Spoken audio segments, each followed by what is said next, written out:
ॐ विश्वं दर्पणदृश्यमाननगरी तुल्यन्निजान्तर्गतं पश्यन्नात्मनि मायया बहिरिवोद्भूतं यथा निद्रया यः साक्षात् कुरुते प्रबोधसमये स्वात्मानमेवाद्वयं तस्मै श्रीगुरुमूर्तये नमः इदं श्रीदक्षिणामूर्तये बीजस्यान्तरिवाङ्कुरो जगदिदं प्राङ्निर्विकल्पं पुनः मायाकल्पितदेशकालकलना वैचित्र्यचित्रीकृतं मायावीव विजृम्भयत्यपि महायोगी वयस्वेच्छया तस्मै श्रीगुरुमूर्तये नमः इदं श्रीदक्षिणामूर्तये तस्मै श्रीगुरुमूर्तये नमः इदं श्रीदक्षिणामूर्तये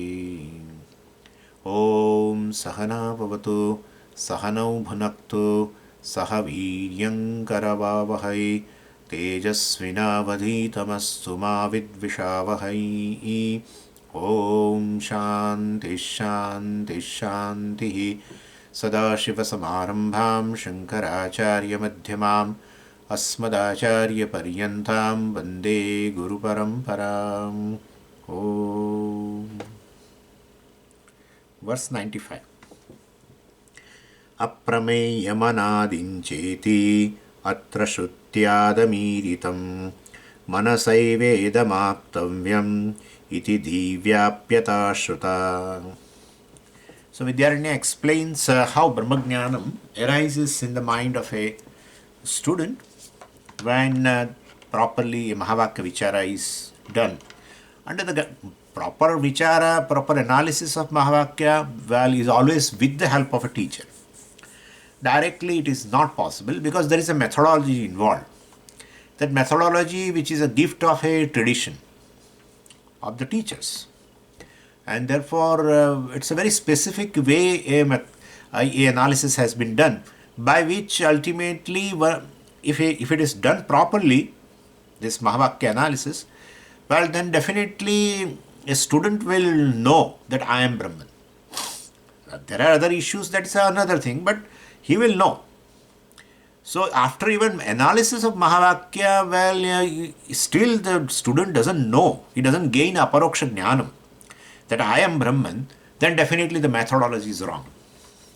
And therefore, a teacher does this job. Anyways, and so, a Brahmajnanam arises in the mind of a student. And Vidyaranya also pointed out that, well, what is the uniqueness of this knowledge in comparison to all other knowledge.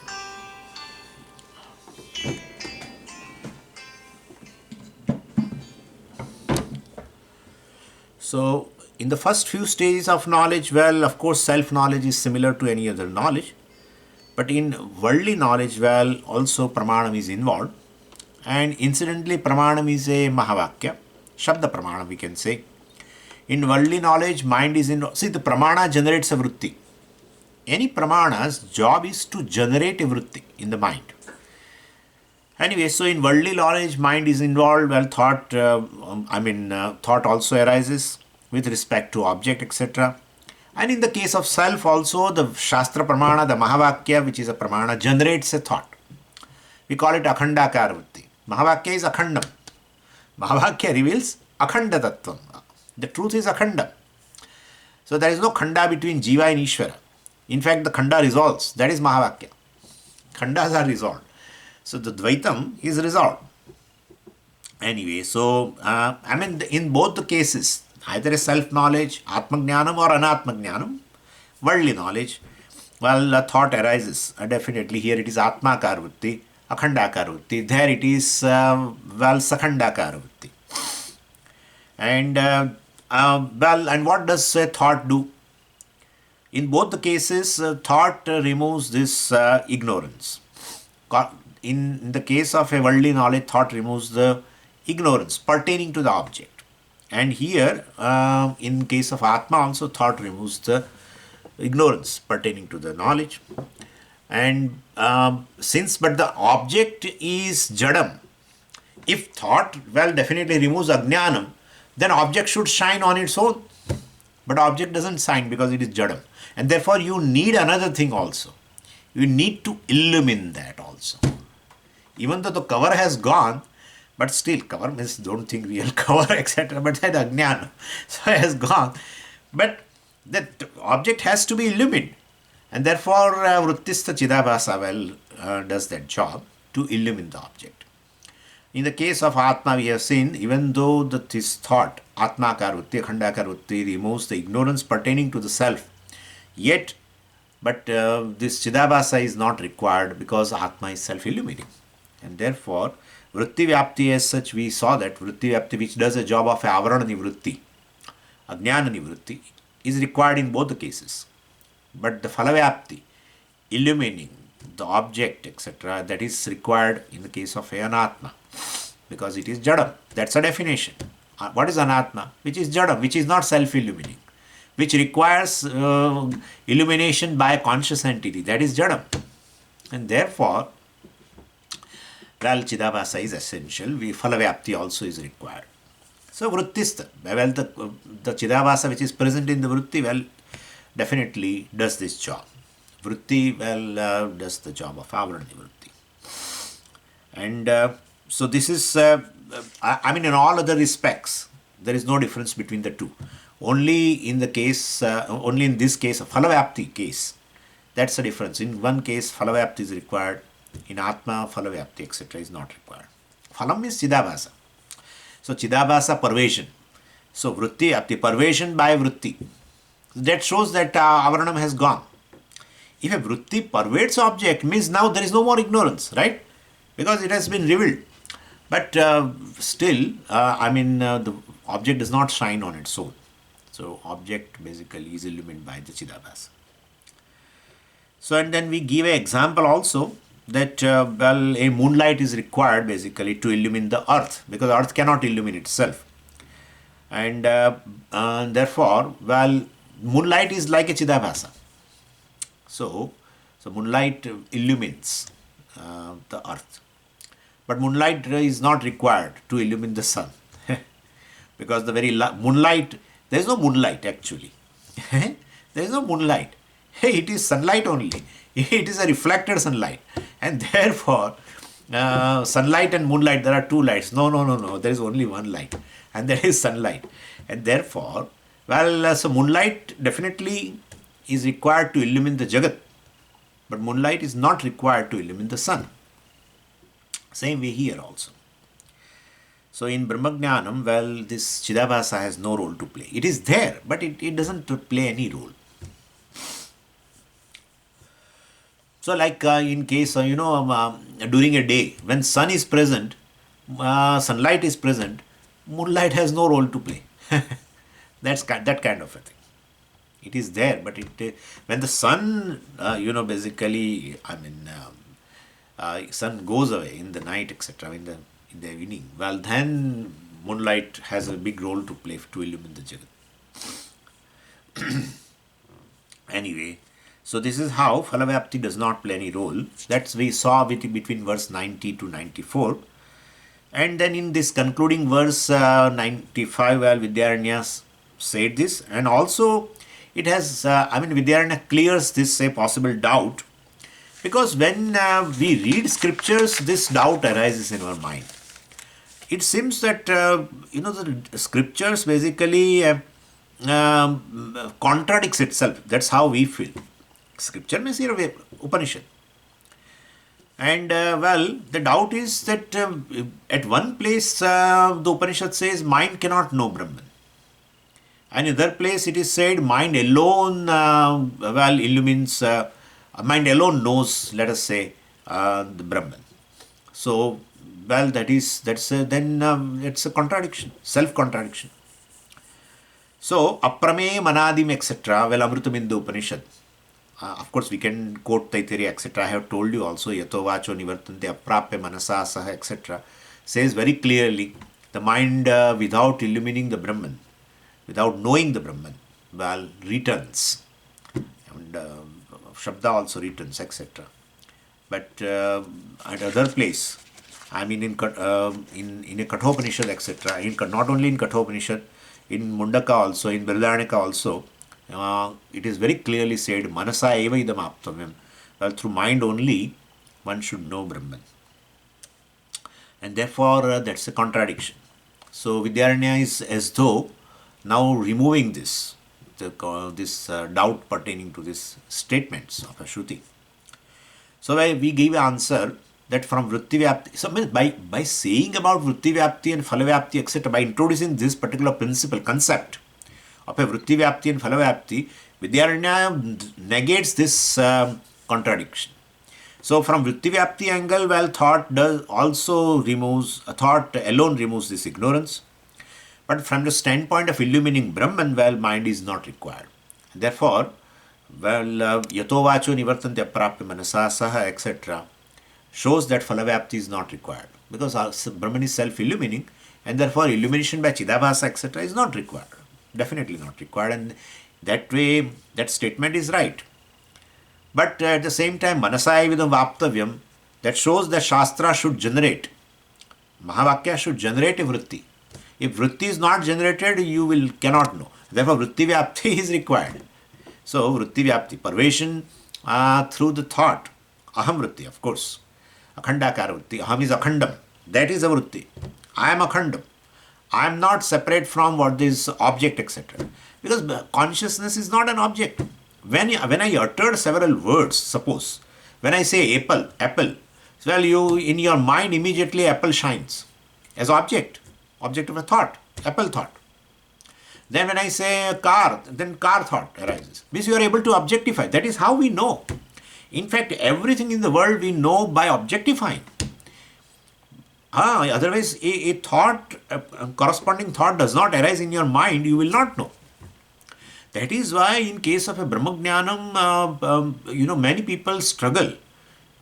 Because they think that Brahmajnanam also should occur by, a corresponding thought should occur, by which I objectify Brahman and I know Brahman. And that is how they fail, because when I utter apple, car, etc., a corresponding object arises in your mind. When I say consciousness, nothing occurs. Nothing occurs. Therefore, when I utter a word, its meaning, the object, arises in your mind. When I say consciousness, no corresponding object or thought arises in your mind. Then, means that the meaning, there is no meaning of this word consciousness, unlike apple, etc. So, consciousness is a meaningless word. No, but you won't accept. If I say consciousness is a meaningless word because a corresponding thought of object does not arise. But then we say consciousness is not an object. So, consciousness, the word has a meaning, but it is not an object. Well, then what is the meaning? If you say word consciousness has a meaning, it is a meaningful word, it is not a meaningless word. Yet the meaning is not an object, because even if you utter a word consciousness, no corresponding object arises in your mind. So consciousness word is a meaningful word, and it is not an object. Then what is the meaning? What is the meaning? It's you. It's you. Subject. So simple, right? This is a method employed by Pujya Swamiji. I am just borrowing, okay? I am like a moonlight. Don't worry. This has been told by Pujya Swamiji at one place. Then he started like this. Generally, people ask this question: what is consciousness? But then he explained everything beautifully. I can take some more time, but I don't want to. Anyway, but this is a thing. So, consciousness is a meaningful word and the meaning is not an object. Then it is you. It's just you. And therefore, apple consciousness. Then pot consciousness. Body weight consciousness. Body height consciousness. Right? If I say body height or body height consciousness, it is one and the same. Because body height is your knowledge. Knowledge means consciousness. So body height means body height consciousness, which is cognition, knowledge. Body weight consciousness. Age consciousness. Color of the body, color consciousness. Taste consciousness. Sound consciousness. Touch consciousness. Consciousness is invariable in all. Object keeps changing. Consciousness is invariable, present. And so, when I say table consciousness, what is the meaning? Consciousness plus an object, table. Chair consciousness. Consciousness plus an object, chair. Car consciousness. Consciousness plus an object, car. Just consciousness. No object. Invariable consciousness present in all.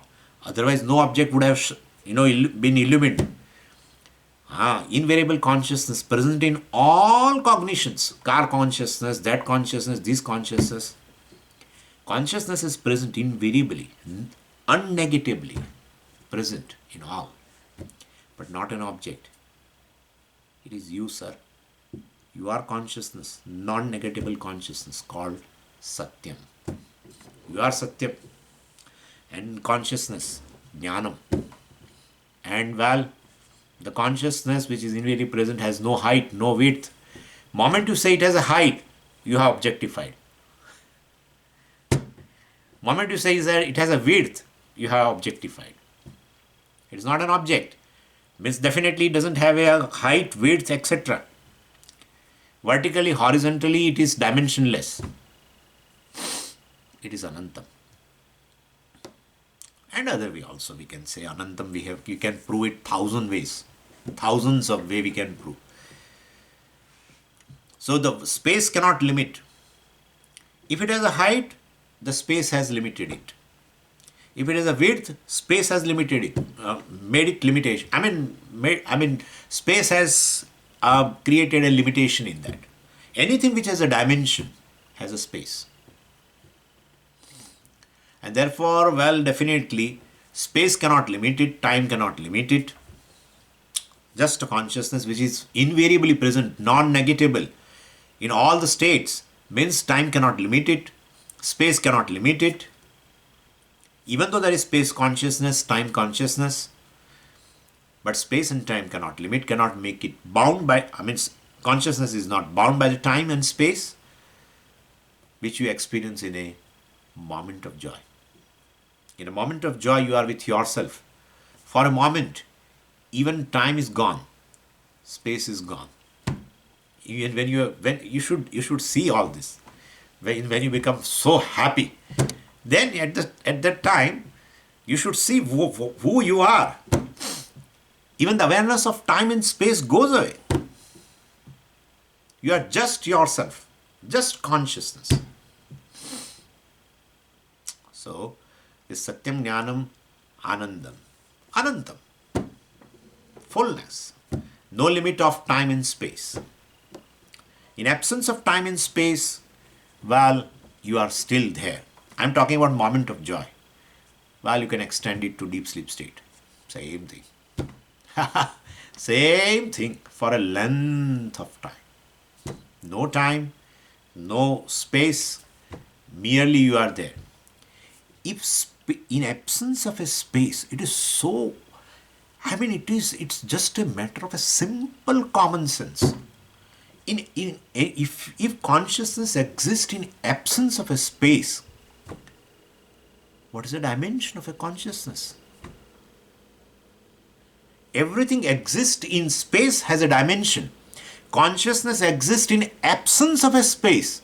What is the dimension? Ayyo. What's the dimension?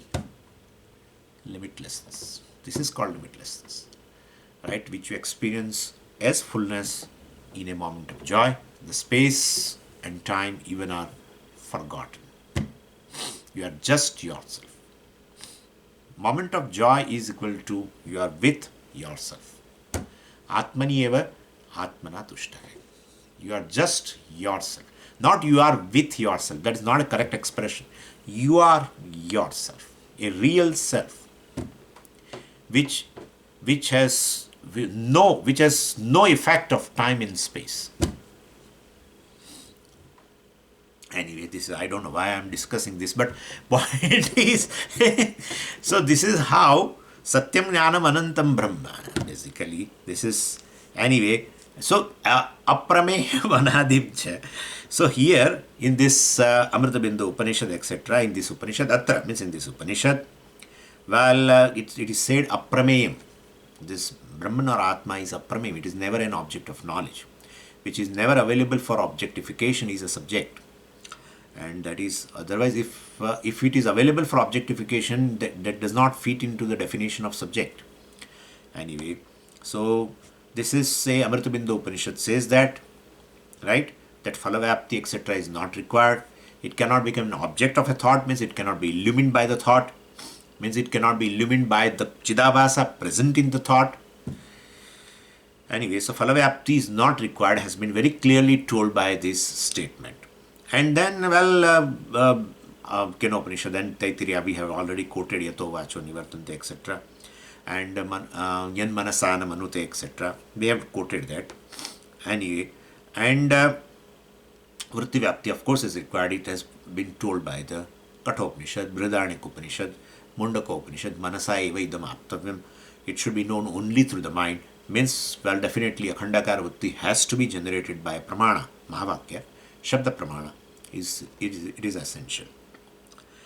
And so idam iritam, this what we are discussing, that has been given, this idea has been given. Where? In verse 94.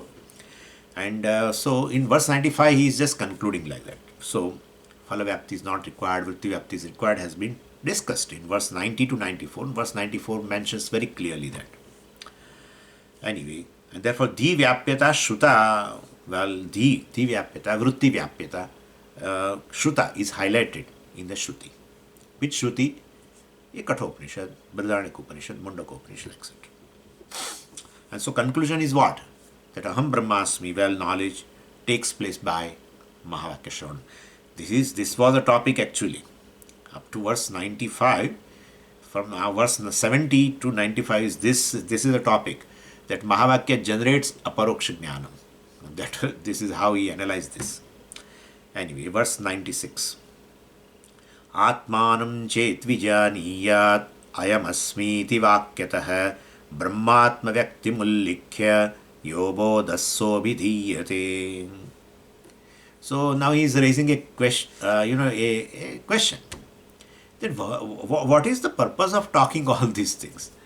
Vidyaranya says, I know very well. I am analyzing Brihadaranyaka Upanishad mantra, Atmanam chet vijaniyat ayamasmiti purushah. And well, in that mantra, the first line is this. And then Kim icchan kasya kamaya shariram anusanjvaret is a second line. So well, he said, I have commented on the first line of this mantra.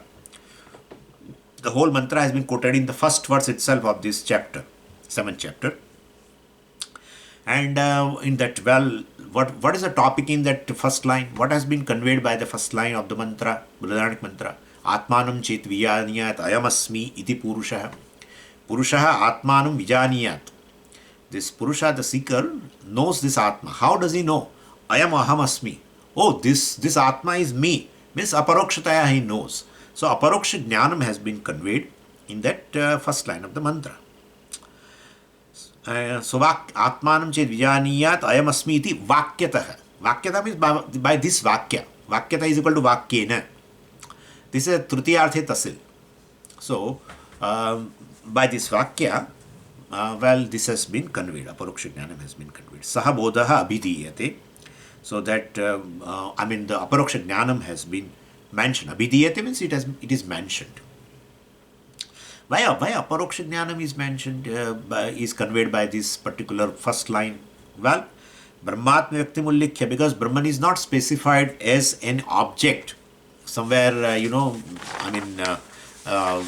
present. No. In this knowledge, well, this Jnani specifies Brahman as himself. I am Ahamasmi, he says. This Brahman, well, is myself. And therefore it is a Paroksha Jnana. And so, if it is a non-specific knowledge, well, we will call Paroksha Jnana. That is what Avantar Vakya tells. That from Brahman, this, with the help of Maya, well, Maya Shabalam Brahma, well, the Akasha is born and this is born and that is born, etc., etc. So that is a Paroksha Jnana. But I am Ahamasmi. That Jagat Karanam Brahman is myself. That is how he knows. Well then, that is a Aparoksha Jnana. So, mantra, Brihadaranyaka mantra, that particular mantra, first line, definitely talks about Aparoksha Jnana. So, Saha Abhidhyate, that is meant here, that is mentioned here. Verse 97. Astu bodho parokshotra mahavakya tathapyasau nadrada shravanadinam acharyai punarirana. With verse 96, Vidyaranya concluded Mahavakya Vichara, and we just started from verse 70. Now verse 97 to 134, Vidyaranya talks about obstacles present in Aparoksha Jnana. That's the amazing thing. Aparoksha Jnana has obstacle. Well, so he says it is. Even though Mahavakya has generated Aparoksha Jnana, that I am Brahman, I am Ahamasmi, that Jagat Karan Brahman is myself. Even though that Vritti Jnanam has arisen, still some obstacles are there. So, by mere rise of knowledge, person does not become free. A gap between, the Jnana Prapti and Jnana Phalam, well, definitely is there. And especially when I don't enjoy this mukti, freedom, well, I begin to doubt whether I have jnanam or not. After 25-30 years of listening, people may say that I don't have jnanam. Why? Because jnana phalam, I don't enjoy the mukti. I don't say I am free. Therefore, I'm certain that I don't have knowledge at all. So I feel shy to claim, well, I am jnani, etc. When phalam is lacking, then, I question the very existence of jnanam in my mind. Vidyaranya says that is not a defect of a jnanam. So, jnanam is present and yet jnana phalam is not there. Well, and therefore it is little doubtful. So, the jnanam may be very weak to produce this jnana phalam. Something else is required to support the jnanam so that jnanam generates a jnana phalam. We may feel so. So Vidyaranya says, well, that is not the effect of Jnanam. It is powerful and efficient, capable of doing the job well for others. In your case, it is not happening. It does not mean Jnanam is like that. In other people, well, the same Aparoksha Jnanam generates a Jnana Phalam also. Means he says, I am free. He says, I am Jnani also and I am free, etc. He can say. And therefore, there is something else. And that is an obstacle, definitely. So, mind itself creates a certain obstacle for Jnanam, Aparoksha Jnanam, to do its job, to give its phalam. So, they give an example like, you switch on the light and etc. And bulb is also very good. Bulb is on also. Bulb is burning and yet there is a darkness in the room. Then we may wonder, how can there be a darkness in the room when the bulb is burning? Well, but then something else is covering the bulb. That's how the darkness has not gone. Same way in the mind, knowledge is there. It is burning. But the darkness is there, ajnanam is there. So means you are feeling that you are not free. Therefore, some obstacles are present in the mind. And so obstacles are generated by our fertile mind only. And such a kind of a Aparoksha Jnanam is called Sapratibandhaka Aparoksha Jnanam. This is all Vidyaranya's, creation. Many acharyas just talk about Aparoksha Jnanam, but they don't talk about the obstacles, etc. present in Aparoksha Jnanam. But Acharya talks about here, Vidyaranya talks about. So, such a knowledge with the obstacle is called Sapratibandhaka Aparoksha Jnanam. Sapratibandhaka. Pratibandhena saha vartate iti sapratibandhaka. So it's the Saharthi Bahuri. Saha Bahuri they call. Like, I gave an example just as a Kunti tells the Karna. That's a very good example actually. That you are my son, you are Kaunteya. And it's like a Mahavakya. Kaunteya has been told that you are Kaunteya. It's a Mahavakya. And still, and he is a very educated person. He understands the meaning and he says, I am son of Kunti. And that Jnana Vritti has arisen. Yeah, I am a Kaunteya.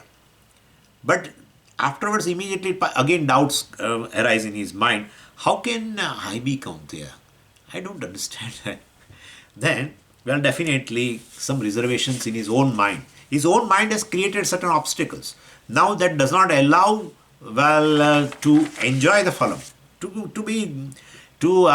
because he must be, he felt that he has lost the mother, etc. His parents are not there, etc. Well, so because of that, whatever the sadness, etc. is there, still it persists. Even though he understands I am Kaunteya, but if a doubt arises in his mind, a reservation arises in his mind, that how can it be so? It doesn't look like. Then definitely that Mahavakya, you are Kaunteya by a Kunti, has generated a Jnana Vritti, I am a Kaunteya, yet it is not able to remove his sorrow. Right? And therefore, Jnanam is there, but Jnana Phalam is not there. Because the obstacles created by his own mind, fertile mind. Many doubts. I don't know what doubts he might have got, but initially he was very resistant to accept that. The vritti is generated. Kunti told very clearly, you are my son, etc., etc., you are Kaunteya. And according to that Shabda, a vritti also has arisen, I am a Kaunteya. Yet, so Pratibandha is there. So this is how Aparoksha Jnanam is there and Pratibandha also is there. So Sapratibandhaka Aparoksha Jnanam. So anyway, these reservations of a mind, obstacles of a mind has been classified into 3 categories. And the first one is a Pramana Sambhava. And that is, see, the job of, Atmavare Drashtavyaha, Shrotavyaha, Mantavyaha, Niridhyasitavyaha. So Atma should be seen, means one should gain a Aparoksha Jnanam of a Atma. That is the meaning. And and to gain Aparoksha Jnanam, 3 types of, 3 sadhanas, have been 3 disciplines, Shravanam, Mananam and Nidhyasana have been mentioned. And all these 3 disciplines remove a particular type of obstacles. And thereby, ultimately, the person is able to clearly see the Atma. Drashtavya means he is able to have a Aparoksha Jnanam of a Atma, or that is Brahman. So the first type of obstacle which goes by Shravanam is Pramana Asambhavana dosha. And what is a Pramana Asambhavana? I told you this particular dosha, this reservation regarding the Pramana itself, regarding Upanishad, regarding the essential teaching of the Vedanta. Because whether Vedanta, what Vedanta conveys is that you are a part of Brahman, you are a dasa of a Brahman, or you are Brahman. 3 types of doubt. Ramanujacharya says you are part of Brahman, and this Madhvacharya says, you are dasa. Always. You are a eternal dasa. As a jiva, you are eternal dasa of Brahman. Brahman is a Swami, and you are a dasa. And Vedantin, Adi Shankaracharya says you are Brahman. And therefore, and why? But then, that's a responsibility of the Acharya. But all the 3 Acharya says, Vedanta says this. The source book for all the 3 philosophies, Vishishtadvaitin, Dvaitin and Advaitin, the source book is Upanishad. Therefore, we get a doubt for the source itself. That's how Pramana Asambhavana. Doubts pertaining to Pramana itself. And all the people, all the 3 Acharyas quote Upanishad, quote Brahma Sutra, and even Bhagavad Gita also. So this Prasthanatrayi, by analyzing Prasthanatrayi, three different acharyas have come with the three types of darshana. And therefore we have a doubt not for the acharya, we have doubt for the source now. So this is obstacle now. Great, the very first obstacle. How will this obstacle go? Keep repeated listening again and again. What is the purport of the Shastra? What is the purport of the Shastra? Advaita is a purport, Vishishtadvaita is a purport, or Dvaitam is a purport. Listen again and again. No, we are listening. But still it doesn't go. No. So, Shadlingahi Tatparya Nirnaya Shravanam. That's a definition. Shravanam means not listening. Shravan means arriving at the purport of the scripture, the source book, by Shadlinga. So by Upakrama, Upasamhara, etc. Upakrama, Upasamharo, Abhyaso, Apurvata, Phalam, etc. etc. Arthavadopapattisya Lingam Tatparya Nirnaya. And so, what is said in the beginning? Open the book. Open the source book, Upanishad. What is said? Open Sadvidya Prakarana and say, what is the statement there? Oh, Sadeva Somi Damagra Asit Ekameva Dvitiyam. Oh, Sat alone is this. Idam Jagat was Sat before. Oh, means Sat is Karana. Jagat Karana. All these parts were clay before. Okay. Clay is a cause of that. I understand that. Then Ekameva Dvitiyam, etc. Ekameva Dvitiyam. So this is one, and that Sat is one without the second. So right now also it is not Dvitiyam. Even after the creation, from the Sat, still the Sat is there. Ekameva Dvitiyam. At the time of creation. Sushtikale eva also. Sushtikale also, there is just one clay, Advaitam. So Upakrama, Upasamhara. Aitadatma vidagum sarvam. Sa atma tattvamasi shvetaketu. Aitadatma vidagum sarvam. Everything is just pervaded by the Atma, the self, that is Sat. And so, therefore, means that is the essence. The whole creation, if you try to bring a juice out of, put the whole creation into your mixie, okay? So then, and then take out the juice. The juice is just Atma alone. Essence is Atma. The truth is Atma. That's it. Sa-atma, Tattvamasi, that is you. Oh. So that Sat, Brahman, Paramatma, Jagat Karanam is me? Yeah. So Advaitam is Advaitam alone is the essence. So this is how. And then there are so many things. If you get Advaita Jnanam, well, you gain moksha. And opposite to that, if you have a Dvaita Buddhi, well, then definitely there is a Dvaita Ninda also in the Shastra. That shows that Dvaitam is not a purport. And therefore Madhvacharya will say, sorry, Acharya ji, namaskar, but we can't go along with you. Yeah, Dvaita Ninda is done. If Dvaitam, so what we do, we do a presumption. This is called Arthapatti. If Dvaita is a purport of the Shastra, then Dvaita Ninda would not have been done by the Shastra. And therefore, well, Dvaitam is not a purport. Vishishtadvaitam, but what about Vishishtadvaitam? It is Dvaitam. How can you say Vishisht? They say Vishishtadvaitam. Let them say what they say. It is Dvaitam. How can you say? Because it is, they say, Jiva is a part of Brahman. Jiva is Jiva. Jiva is a non-separate from part. Part is always non-separate from the whole. But Jiva is Jiva. It is a part. But I want to call Jiva as a Brahman. No, never do that. Part is part. Whole is whole. Pennsylvania is Pennsylvania. United States is United States. Don't say Pennsylvania is equal to United States. That's not.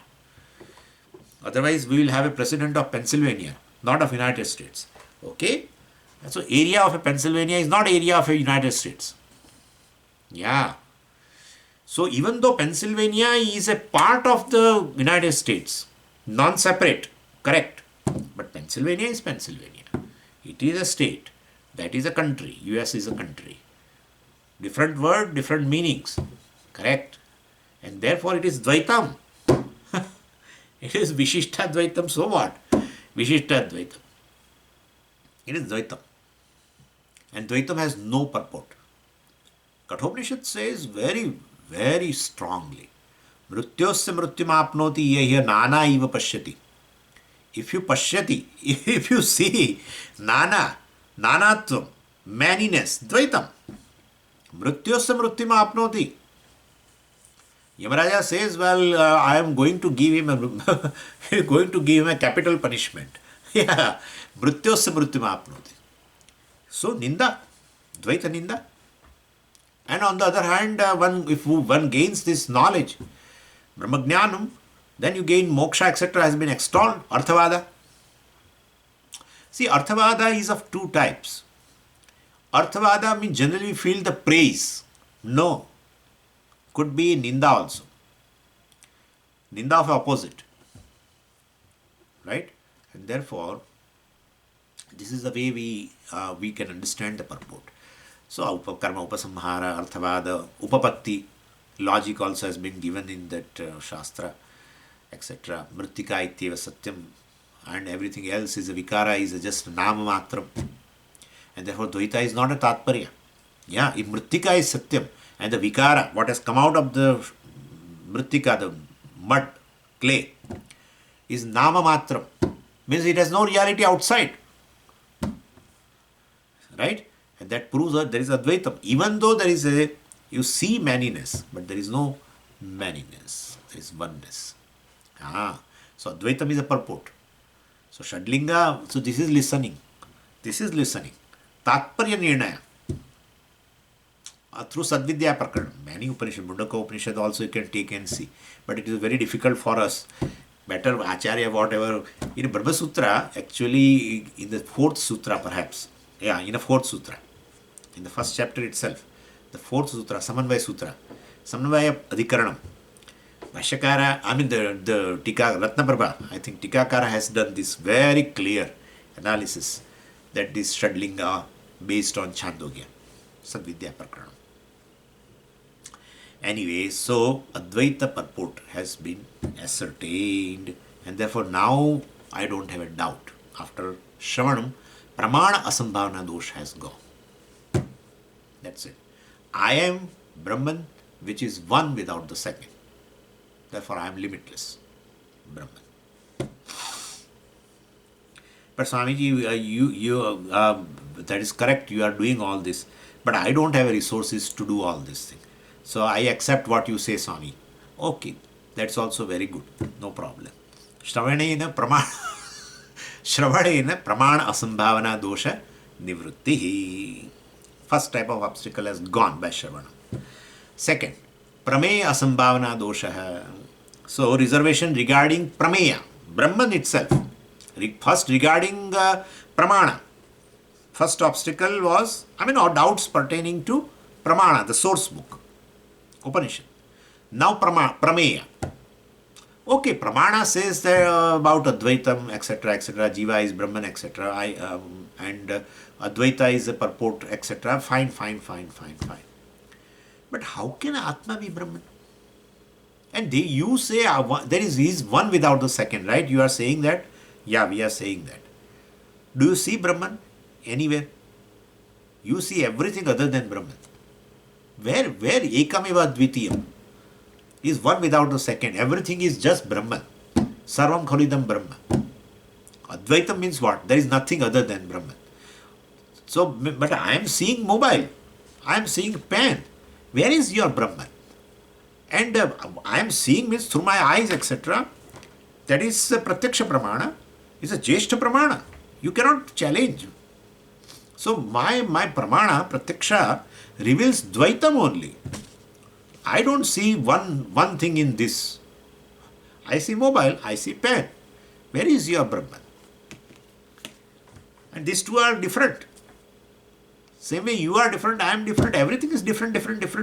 That's what Pratyaksha reveals. Pratyaksha reveals Dvaitam. Right? The eyes reveal certain colors and forms, and this reveals sound, and the sense of touch reveals certain object of touch, etc. Everything different. And it's a Jeshta Pramana, Prabala Pramana, that reveals Dvaitam. And your Shastra now I am convinced Shastra reveals Advaitam. That's also I cannot negate. Because if to negate means then Pramana Kopa they call. Pramana Kopa. Pramana Kopa means definitely so you will have a curse from the Veda. So Shastra Pramana reveals Advaitam, Pratyaksha reveals Dvaitam. What should I do? Now you tell. I have this obstacle in my mind pertaining to Prameya, the Brahman. There is one without second such a Brahman. That there is Brahman alone everywhere. But Pratyaksha reveals not Advaitam or a Brahma Vastu. It reveals only Dvaitam. Well, so both are opposite, Dvaitam and Advaitam, and therefore I cannot accommodate also. Okay, let us accept Dvaita Advaitam. No, we can't do that. Both are opposite. So both can't be right. Only one thing is right. Then if one thing is right, you are rejecting a Pramana which has revealed that. If you reject Dvaitam means you are rejecting Pratyaksha. If you reject Advaitam means you are rejecting Veda, Shastra, Aparushe Pramana. This is a Paurushe Pramana, but both have their own domains. And therefore, what should I do? This is Prameya Sambhavana dosha. This is called Prameya Sambhavana. Anyway, this reservation can be resolved by basically both Pramana cannot contradict each other. So you say both Pramana contradicts. Your statement is contradiction. Pramana is one which never contradicts the other Pramana. There is no contradiction between what eyes reveal and what ears reveal. They have a different domain. Where is the question of if eyes reveal certain thing, eyes also reveal color and ears also reveal color, then there can be a contradiction. But eyes reveal colors, form, ears reveal sound, then where is contradiction? Wow. So Pratyaksha reveals Dvaitam and this Shastra reveals Advaitam. Both you are accepting both as a Pramana, then there is sure that there is no contradiction. Dvaitam also is right. What is revealed by the Pratyaksha, well, that is correct. And Advaitam also is right. Then how can I accommodate Dvaita Advaitam? Dvaitam and Advaitam, how can I accommodate? You can accommodate if you are ready to accept one of a lower order of reality out of two. That's it. That's it. One of a lower order of reality. And then we give an example that in your creation, Dvaita Prapancha, which you have created, forget about Ishvara Srushti. The Dvaita Prapancha which you have created in the Swapna has all Dvaitam. All the Dvaitam. During dream, you say that is different, this is different, road is different, Bel Puri is different, I am eater of the Bel Puri, and chapati is there, and ocean is there, everything has a same order of reality. And therefore you are also there and tiger also is there in a national park. And then you are running. If you know that the tiger is mithya and you are Satyam, why should you run? Means all of the same order of reality. Tiger is chasing you and you will be definitely killed, etc. So all Dvaitam in a Sapna. Everything, time is there, space is there, everything is there, whole creation is there. Dvaita Prapancha. But once you get up, then you say, it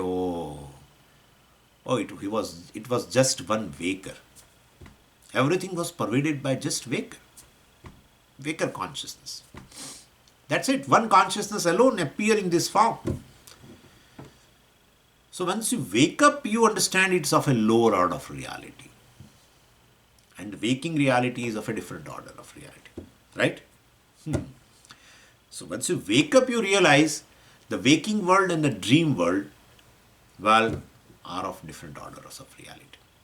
And that is why, same way here also, well, Dvaitam, well, is of a lower order of reality. and Vedanta functions in a Paramarthic domain. So Vedanta accepts, of course, Vyavaharika Dvaitam, like we accept that we have seen dream, etc. And in during dream also there is a Dvaitam, etc. But now once I wake up, I say it's of a lower order of reality, it is Pratibhasikam. Right now it is a Vyavaharikam, etc. In example. So Vedanta accepts this Vyavaharika Dvaitam. So here also waking up is essential through the knowledge. So once the ignorance goes, you realize that the one thing alone is pervading everything, this creation, and therefore creation is mithya. What pervades is satyam. What is pervaded is just a mithya, it's just a superfluous thing, name and form. So anyway, Pratyaksha well cannot, contradict Advaitam, because it cannot function in a Paramarthika domain. And Paramarthika means, the Shastra, well, accepts Dvaitam with a lower order of reality. And Pratyaksha cannot function in a field of a Paramarthika, means Pratyaksha cannot contradict what Shastra conveys. The Advaitam is a reality. And therefore, well, this is how we resolve the issue, saying that both are right, but one is of a lower order of reality, it's an empirical reality, one is of a Paramarthika reality, absolute reality, we call like that. And that is what even Gaudapadacharya said, na nirodho na chotpattihi, na baddho na cha sadhakaha, etc., etc. So, so there is no moksha and no shastra and this and that. Then why Gaudapadacharya ji should write a commentary? Yeah? Why should Gaudapadacharya should write a commentary on Mandukya? He thinks that there is a sadhaka who wants moksha and he is having a bandhanam.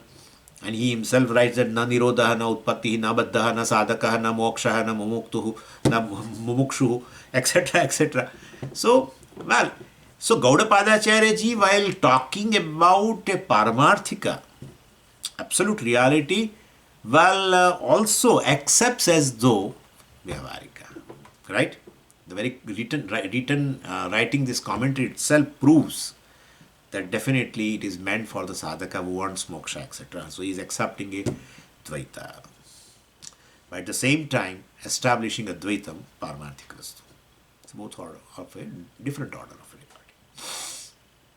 Anyway, so this Prameya Sambhavana is removed by repeated thinking, Mananam. Repeated thinking regarding Atma, regarding Brahman, etc. Other people have this problem because they don't understand and accept the two orders of reality. Vedanta only talks about this. Vedanta helps us to know this Paramarthikam, absolute reality, which is the basis of the whole Dvaita Prapancha. The basis of the whole Dvaita Prapancha is Advaita, which is Satyam. Mithya has a basis in Satyam. Mithya is Satyam. That's it. And Mithya cannot cover Satyam. That's also equally true. Mithya cannot cover Satyam, because being Mithya. That's it. Therefore, everything is Brahman, that is correct. Everything is Brahman, that is correct. Everything is Satyam, that way it is correct. Third thing, now third dosha, Viparita Bhavana. Naturally, you will understand who will play the role to remove that obstacle. Nididhyasana. And so, habitual non-Vedantic thinking or anti-Vedantic thinking, well, basically, like I am body, I am related, or I am this, that, I am samsari, I am born, I will die, I am old, all this, I am good, bad, etc. I am human being, several things are there. So all these notions basically are, and they are habitually there, habitually. Now even though you have a aparoksha jnanam that I am Brahman, but it just goes, we don't even, we are not able to even remind also after class is over, somehow. We are not able to even remind. So I take myself as a samsari, and Vedanta says you are a samsari. And therefore there is a difference between what I believe about myself and actual I. There is a big gap. And so, well, that takes time to resolve that habitual error, etc. through the Nididhyasanam. So it's a third type of a error, third type of a obstacle Viparita Bhavana. Viparita Bhavana means thinking contrarily. What then, other than what Shastra says, etc.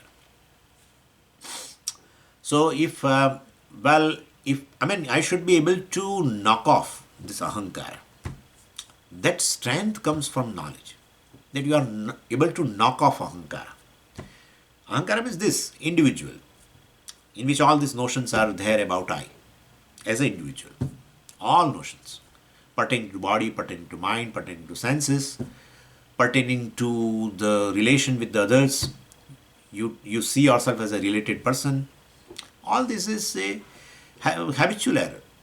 They are doshas. And so you are able to knock off.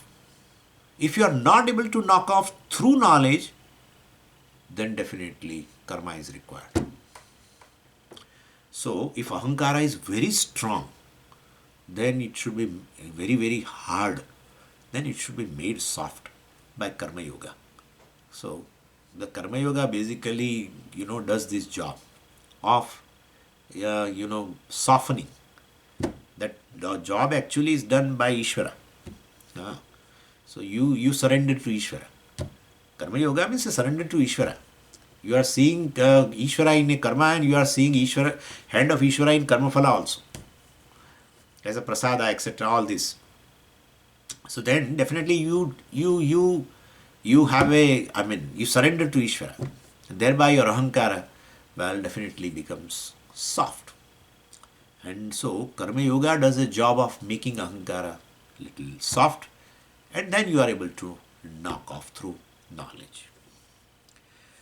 So this is even Vedanta Shravanam also. Yeah, Vedanta Shravanam itself becomes a type of a karma, and generates a punyam and removes a certain obstacle pertaining to ahankara. And I quoted that verse also, if you remember. Snatam tena samasta tirtha salile dattacha sarva avanihi पूजिताश्च सर्वैः सम्पूजिताः संसाराश्च समुद्रिताः स्वपितरः त्रैलोक्यमपि पूज्यः अपि असौ यस्य ब्रह्मविचारणे क्षणमपि स्थैर्यं प्राप्नुयात्.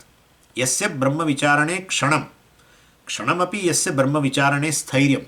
In a Brahma Vichara, in a Mahavakya Vichara, that I am Brahman, etc. That Shravanam you are doing, that is generating a punyam which is equal to snatam samasta tirtha salile snatam. So it generates a punyam in which like you have done a snanam in all the tirthas, and that generates a punyam. Even that is not sufficient compared to the listening to this Vedanta Mahavakya Vichara, Shravanam. So that generates a punyam. Datta cha sarva avanihi. Entire avani, Prithvi, entire earth has been given. Datta. He has a dhanam and generates punyam. But that is not sufficient compared to one moment of listening of Mahavakya. Pujitascha sarvaihi pujitaha. Anyways, all pujitas, all people who are adorable, you have worshipped them, etc. And it has generated punyam, but that is not sufficient compared to this, etc. etc. Anyway, so ultimately Viparita Bhavana goes by Nididhyasanam, and the principle of Nididhyasanam is very simple. If your mind is not able to retain the knowledge, then the only objective of you is your mind should be soaked in jnana. Then only nishtha comes. How can I soak? You have to keep, right? Gulab jambu. So you keep in that juice.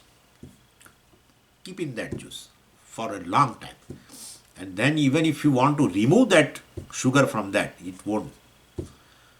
So Nididhyasanam job is basically engage your mind in jnana by various ways, various means. Writing, reading, listening, talking. Keep doing that. Get one or two, shikara. Shikara, what we say? Yeah, invite somebody. Make somebody's victim. invite him, give tea, coffee, etc., and then start talking about this. And well, if it goes through, then it is good. And if you feel he's tired, stop it. Catch another victim. But talk about it. But literally, I'm very serious.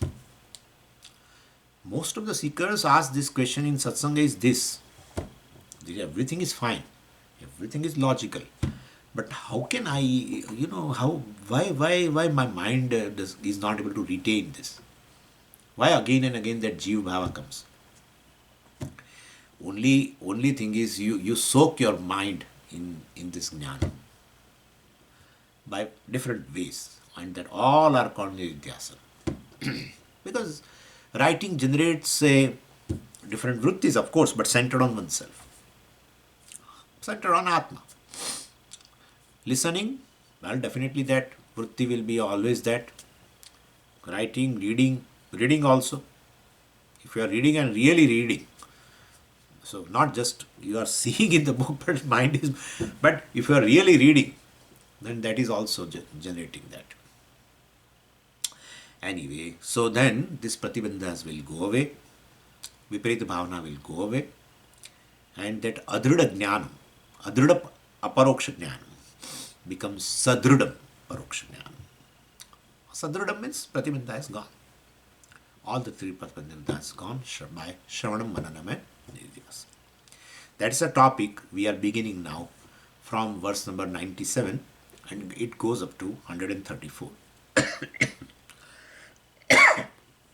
So it says here, lastly, we have finished. Mahavakyat aparoksha bodha astu. Let aparoksha jnanam arise in the mind by exposing myself to Mahavakya. Tathapi, even though asau dradaha na bhavati, still it is not free to produce its result. So then Upanishad has understood this problem, and that's how it says Shrotavyaha, Mantavyaha, Nidhyasitavyaha. If you want to have a aparoksha jnanam without any obstacle, well, Atmavare Drashtavyaha, well, then definitely Shrotavyaha, Mantavyaha, Nidhyasitavyaha, keep on listening, etc. So our initial listening will be definitely giving you knowledge, generates a knowledge, aparoksha jnanam. Later listening, well, removes a pratibandha. So Shravanadinam punah iranat, acharyehi punah iranat. By various acharyas, well, Shravanadinam punah iranat. So various acharyas, by various acharyas it has been talked that this Shravanadinam should be done again and again. Punah iranat means, well, you should listen to this scriptures again and again. And removes the pratibandha. Then do mananam, well, removes the pratibandha. Prameya sambhavana, removes. Do nididhyasanam, removes viparita bhavana. Thereby, aparoksha jnanam becomes now dridam. It has become free from all types of obstacles. Pramana sambhavana, prameya sambhavana, and viparita bhavana. Om Purnamadah Purnamidam Purnat Purnamudachyate Purnasya Purnamadaya Purnamevavashishyate. Om Shanti Shanti Shanti. Harihi Om Shri Gurubhyo Namaha. Harihi Om.